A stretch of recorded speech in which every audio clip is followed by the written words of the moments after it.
말씀은 우리가 너무 유명한 말씀인데 여기 특별히 보면 22절, 23절에 이렇게 말합니다. 유대인은 표적을 구하고 헬라인은 지혜를 찾으나 이 표적이라는 것은 다른 말로 하면 기적입니다. 기적.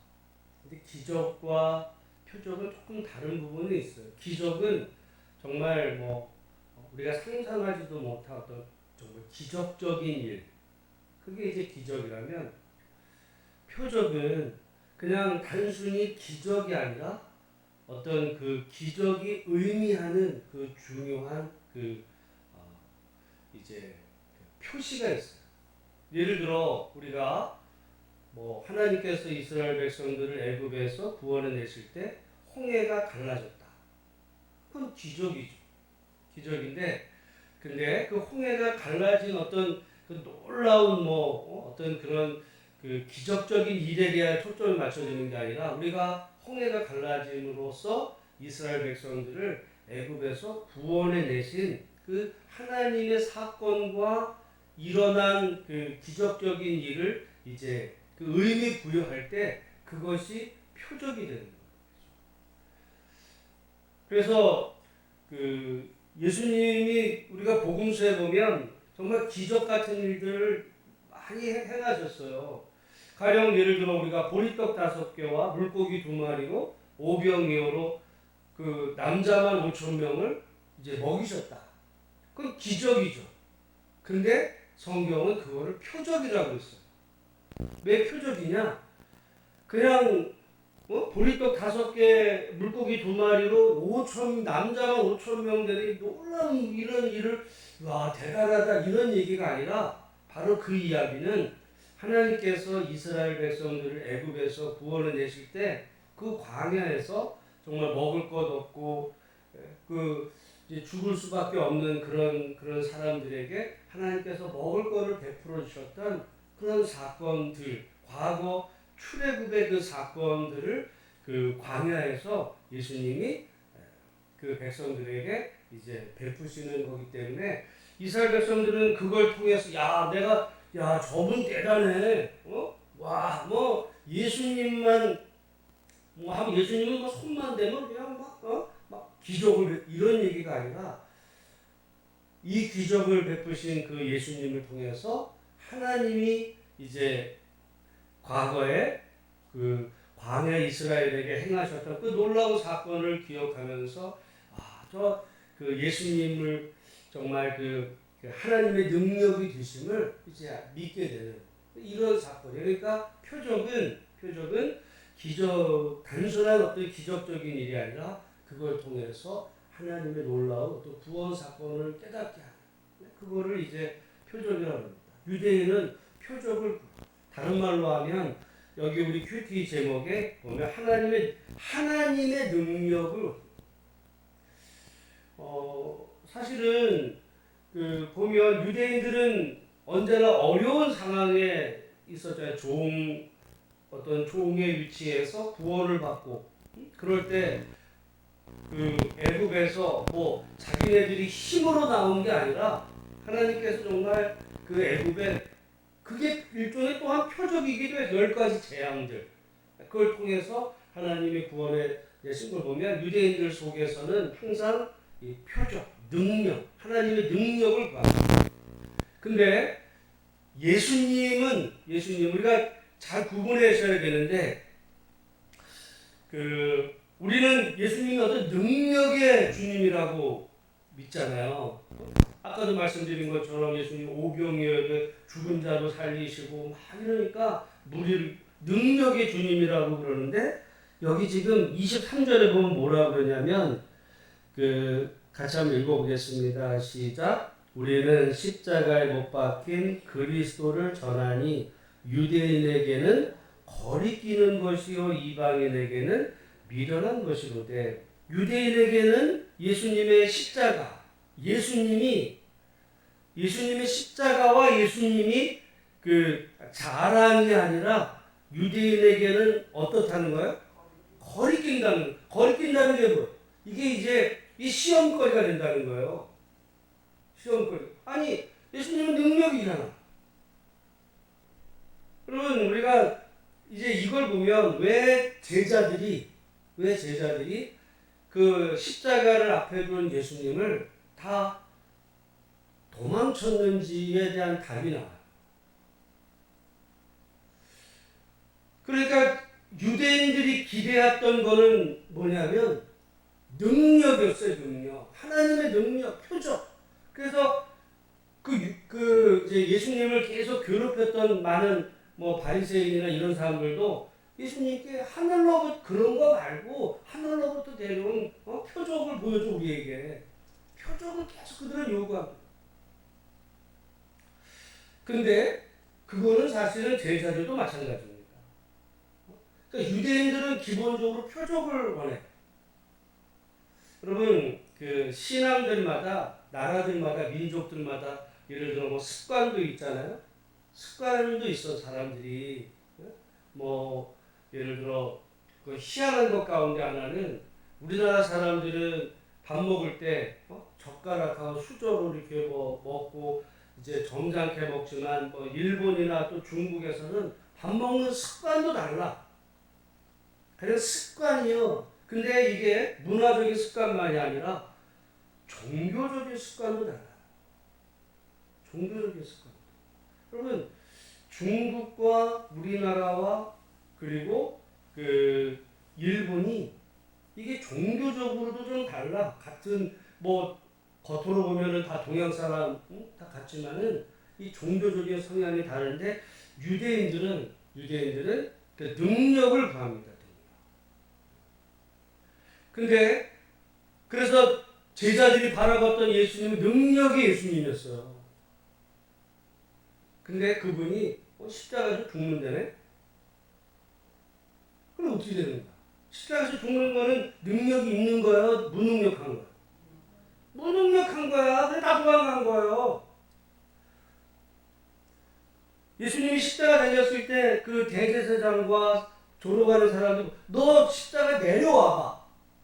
능력을 보여줘봐. 계속 말하는 게 능력을 보여줘봐. 근데 예수님이 못 내려오셨어요. 안 내려오셨어. 그러니까 어떻게? 죽여. 너같이 무능력 죽어버려. 그럼 죽인 거예요. 근데 그러던 제자들이 무능력한 예수를 부인했어요.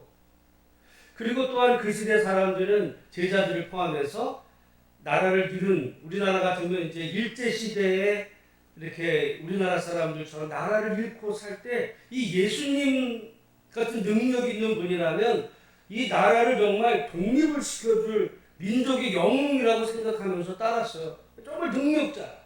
근데 비참하게 죽네. 그것도 끔찍하게.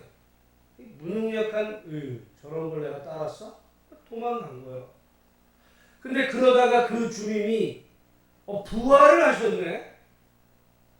부활은 능력이에요, 무능력이에요? 어마어마한 능력이야. 그러니까 또 그걸 통해서 예수님은 저 부활의 주님.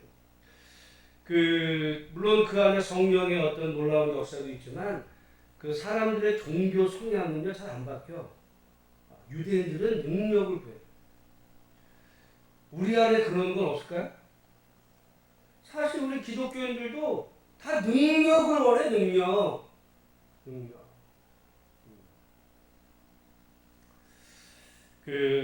근데 우리 한국 사람이 기대하는 능력은 사실은 그게 샤머니즘적인 거예요. 샤머니, 미신, 무당. 여러분 지금 21세기 우리나라 지금 정치판에 이 무당 얘기가 얼마나 지금까지도 이렇게 하는데 여러분 그거 아세요? 선거철 되거나 대통령 되고 싶은 막 정치인들 무당 찾아다니는 거. 옛날부터 유명했어요. 저 삼성전자 같은 그런 뭐 회사 옛날에 이병철 회장만이 아니라 많은 기업인들이 옆에 무당들을 끼고 있었어요. 관상 보는 사람들. 그러니까 제가 나를 배반할까 안 할까? 이런 그 사람의 어떤 이력서를 보고 어떤 사람이 어떻게 살아 이런 우리나라 사람들이 그러니까 무의식적으로 종교적으로 능력을 구해. 영적인 능력. 그게 이제 사실은 성경에 이런 거라기보다는 우리나라 미신적인 속성. 제가 늘 얘기하잖아요. 그 한국 사람들은 어떤 목사를 원하냐면 능력 있는 목사를 원해요. 그게 뭐냐? 그게 미신이었어요. 미신이었어. 네. 여러분 우리는 아니지만 어떤 사람들이 무당을 찾아가. 지난 대선에서 무당 얘기가 얼마나 나왔는지 아세요? 여러분 잘 모를 내용들이 무지무지 많아. 근데 이 그 무당을 왜 어떤 무당을 찾아가요? 용한 무당. 용한 무당. 그 요즘 여러분 말이 나온 게 천공이라는 사람이 우리나라 좀 최고 실력자는 천공이라는 거 아니에요? 천공. 이 사람이 지금 대통령 검찰총장 될 거라고 얘기했다고 됐고 대통령 될 거라고 얘기했다 그래가지고 지금 우리는 우리나라 국가설 기기가 천공이라는 말이 지금 돌아요. 일종의 도사야. 그 사람도 무당이라기보다도 뭐 도사, 법사, 무당 뭐 별게 지금 다 나오는데 근데 그런 모든 이 샤머니즘 속에 이거는 능력이에요. 능력. 뭐 그게 영적으로 순수하고 뭐하고 근데 이게 교회로 들어와서도 교회에서도 우리들 기독교인들이 능력을 구해요. 그러니까 옛날에 이런 거죠. 목사님한테 가서 안수를 딱 받으면 뭔가 찌릿찌릿하고 그냥 팍 넘어간다든지 갑자기 안수 딱 했는데 방언이 터진다든지 목사님이 기도해주면 문제가 팍 풀리고 무당을 기대하는 거예요. 죄송하지만. 자, 근데 그게 이제 유대인들이었어요. 우리 안에도 그런 면이 있어. 근데 그 헬라인은 22절에 뭐를 찾는다고 그러냐면 지혜를 찾지. 민족마다 달라. 그래서 이 헬라인이 어떤 사람들이냐면 그리스 사람들이에요. 그리스. 이 그리스라는 나라가 우리 세계사에서 가장 영향을 끼친 것 가운데 하나가 그리스는 철학자들의 나라. 철학자. 그래서 우리가 아는 유명한 서양 철학자들은 거의 대부분 다 그리스 사람들. 그러니까 그리스 사람들은 어떤 사람을 따르느냐? 어떤 사람이 능력이 있다고 보냐면 지혜로운 사람. 지혜로운 사람. 그러니까 이제 그 철학이 필로소피거든요. 그 소피아가 그게 지혜예요. 지혜를 살아가는 사람이 필로소피인데 그게 이제 철학자. 그러니까 그리스 사람들은 그 철학자들. 플라톤, 아리스토텔레스, 피타고라스 다 그냥 서양 철학은요 그냥 플라톤의 해석이라고 해도 다 유명한 말인 만큼 그 헬라인들은 그만큼 지혜를 좋아했었지. 그러니까 일종의 철학자들은 그냥 우리 같으면 요즘 철학자들은 괜히 돈벌이도 안 되는 거 개똥 철학하는 이런 사람들이 아니라 어떤 세상의 원리, 세상의 이치 이런 거를 정말 깨달아서 사람들에게 그래서 어떻게 보면 오늘 우리가 천문학 같은 모든 이 물리학 이런 모든 학문들을 어떻게 보면 철학으로 거의 다 풀어냈어요. 그 당시 얼마나 대단했냐면 이 사람들 중에 철학자들은 여기서부터 그 달까지 거리가 얼마가 될지 그거를 철학자가 풀어내요.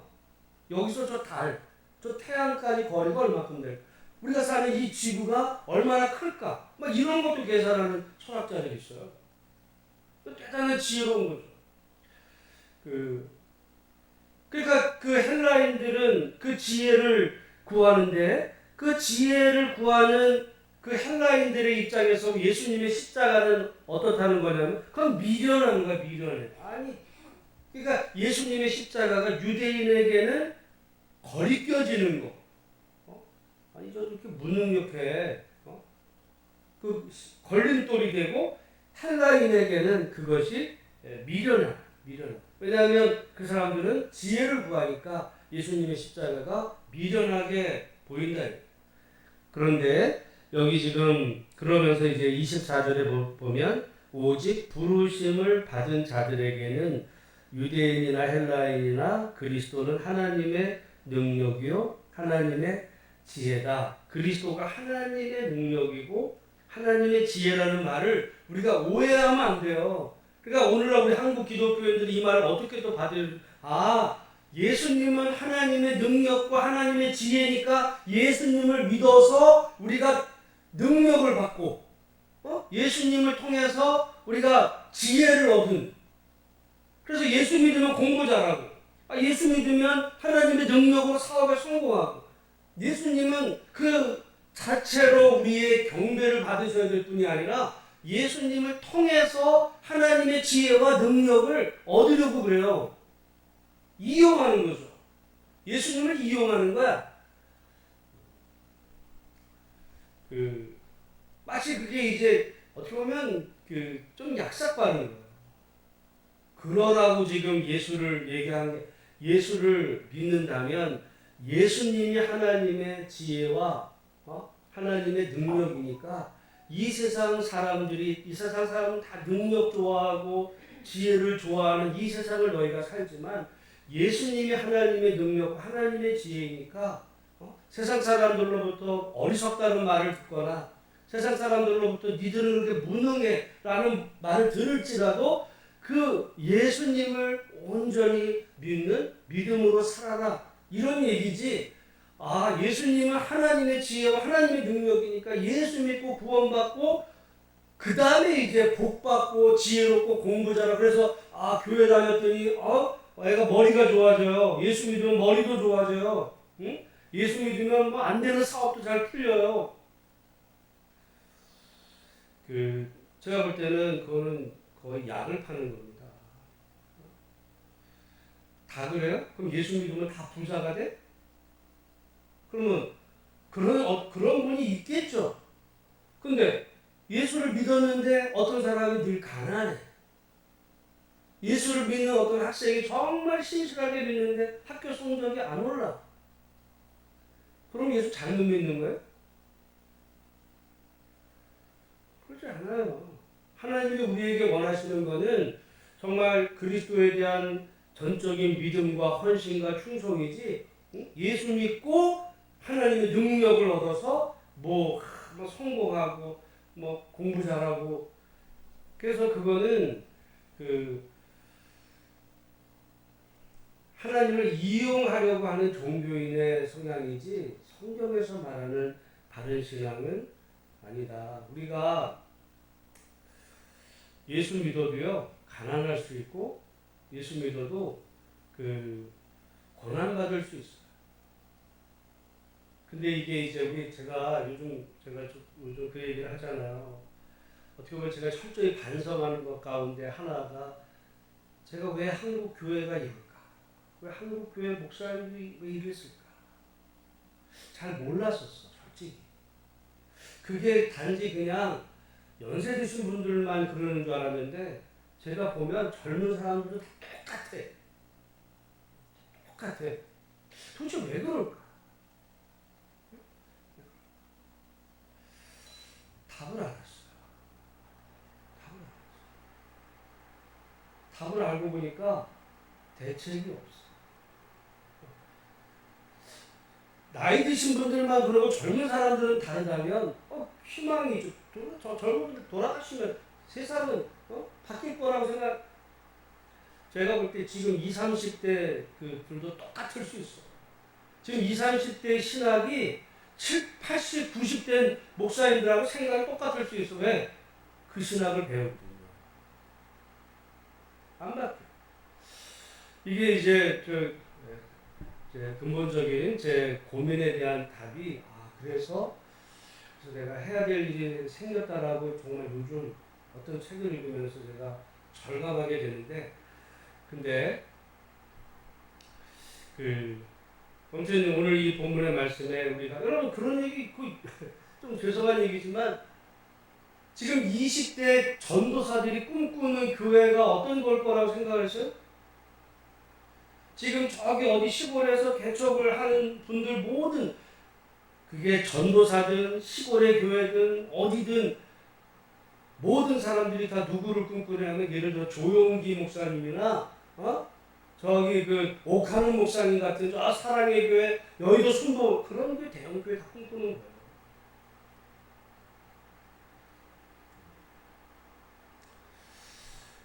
그 제가 오늘 뭐 이 말씀에 근데 오늘 우리는 여러분 어떻게 보면 목적 자체가 잘못된 거죠. 예를 들어 사업하는 사람은 자기가 사업해서 내가 삼성전자 같은 회사를 내가 대기업을 이룰 거야. 비전 꿈을 갖는 거 좋은데 그리스도인 목사가 꿈꾸는 어떤 비전이 나는 대한민국의 최고로 큰 교회를 이룰 거야. 그게 목회자의 비전이니까. 그건 자기 욕심이죠. 보통 그러고 나면은 다 어떻게 되냐면 자기 자식들한테 다 대물림해줘. 근데 오늘 그러고서 그 교회가 그분의 하나의 왕국이 되는 거죠. 왕국이 돼. 그게 왜 그럴까? 저는 개인의 문제라고 생각했는데 그 개인이 아니라 그 신학의 문제. 근데 오늘 이 본문에서는 바울이 우리는 정말 그 세상 사람들은 그리스도의 십자가가 거리끼는 거고 또한 미련한 것으로 여길지라도 우리는 바로 십자가에 달린 그 그리스도가 그분만이 하나님의 능력, 하나님의 지혜다. 다시 말씀드리면 그러니까 하나님의 지혜와 능력인 예수 믿음으로 예수를 통해서 지혜로워지고 예수를 믿음으로 능력을 얻자. 그 얘기가 아니에요. 또 그분 그 자체가 하나님의 능력이요 지혜니 우리가 그 살아가는 인생길에 그분을 온전히 믿음으로 바라보며 따르자. 그 얘기하는 거예요. 고난이 따르자. 여러분 사실은 우리가 신약에서 보면 예수님의 제자들 가운데 물론 바울은 제자가 아니기도 했지만은 가장 우리 기준으로 가장 성공한 제자라고 하면 바울이라고 말할지 몰라. 왜 성경에 뭐 거의 신약 성경의 절반은 다 바울이 쓰고 사도행전에 보면 다 바울 외에 바울은 대단한 일 같았는데 여러분 2000년 전으로 돌아가서 그 시대 바울을 보면요 사람들한테 맨날 비난받고 도망다니고 매 맞고 감옥 가고 물에 빠져 죽을 뻔하고 다 그런 고생을 정말 그 일평생 그러다가 마지막에는 로마에서 목 잘려가지고 그 죽은 그런 분이에요. 근데 우리는 그 바울을 얘기하면서 바울과는 정반대되는 삶을 살고 바울은 고생했지만 나는 행복해지고 바울은 그 어려움을 겪었지만 나는 부자가 되고 목회 성공하고 대형 교회를 이루고 대대손손 자식이 내가 정말 최근에 들었던 가장 기가 막힌 얘기를 내가 그걸 비난하려는 게 아니라 저게 저렇게 되는 게 이단이 저렇게 되는구나. 그 전광훈 목사가 결국은 그 교회가 이제 알박기 해가지고 그 500억을 보상받는데요. 500억을 보상을 교회 막 싸웠던 게 결국 500억 내려고 싸운 거야. 겉으로는 마치 무슨 나라가 무슨 자기네를 박해 500억을 보상을 받아냈어. 그러더니 난 며칠 전에 깜짝 놀랐어. 자기 물러나겠다는 거야. 사실은 정광훈 목사 그분은 그런 분들 가운데서는 정말 돈에 대해서는 조금 투명하다고 제가 들었어요. 그래서 돈 욕심을 잘 부리지 않는 분이다. 그런 면에서는 저도 인정했던 부분이 있어. 근데 이번에 말하자면 우리로 말하면 공동의회를 한 거야. 그러면서 뭐라고 그러냐면 세상에 다른 사람 아무도 믿을 사람이 없다는 거야. 누굴 믿겠냐고 내가. 근데 나한테는 독생자가 있대. 나 절도하는 독생자가 있대 나한테 독생자가 있는 거야. 이 독생자 외에 내가 누굴 믿겠냐고. 그러면서 자기 아들이 전도사가 이제 독생자라는 거예요. 욕이 나올 뻔해. 독생. 아니 성경에서 우리 아니 자지 왜야 내 아들이라고 그러지 무슨 독생자야? 예수님이야 지금? 지금 하나님이야? 미쳤구나 이거. 독생자래 유튜브에 나와. 나 그 얘기 듣고 야 씨. 자기가 신이야. 응? 아 그러니까 우리가 잊어버렸지만 하나님 공짜마 나한테 죽어 이랬잖아요. 한국 교회 미쳤구나 이거 목사들. 어?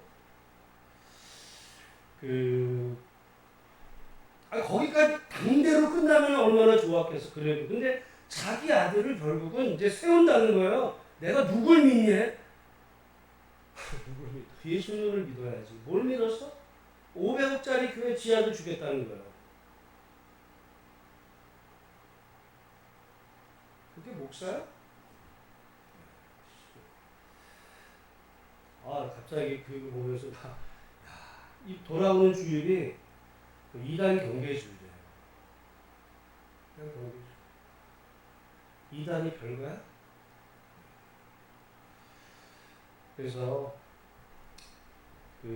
제가 아무튼 그러니까 예수님 어떤 예수님의 십자가는 팔아먹는 그 존재고 그냥 예수님을 통해서 하나님의 능력받고 막 성령 얘기하고 그 사람은 또 영적인 거 좋아해요.